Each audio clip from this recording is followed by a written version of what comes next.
A cognitive miser is someone who takes their firsthand assumption and basically tries to expand it way further than it really could extend to take meaning from that person.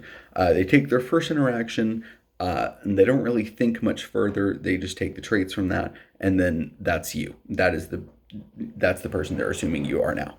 Um, Basically, we all do this. We're all cognitive misers. Different people do this to different extents. We can try and mitigate it.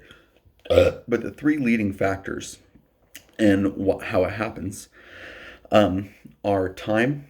Time, basically, we all have our own personal lives. We want to get back to what we're doing. We can't really spend, unlimited time on everybody and everything because we want to spend that time on ourselves. The second one is cognitive facilities being limited. Basically, we have a social battery and we can't get to know everyone. That's just how it works.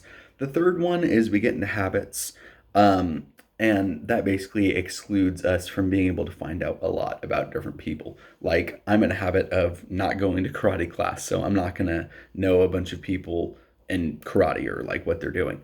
Um, Basically, like, if you're always on the right side of the street, you're never really going to think much about the people on the left side of the street. It's not really going to be in your brain, time, space, anything to think about it. So going on a self-fulfilling prophecy, it's basically our psychological term for saying that if you are treating people good, they're going to reciprocate that behavior and treat you well back.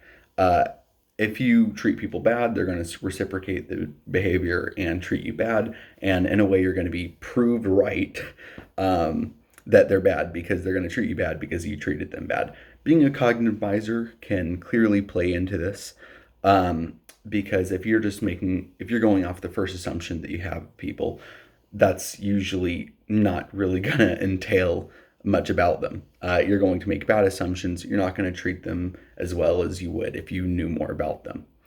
Emmanuel tries to kind of tell us about being a cognitive advisor.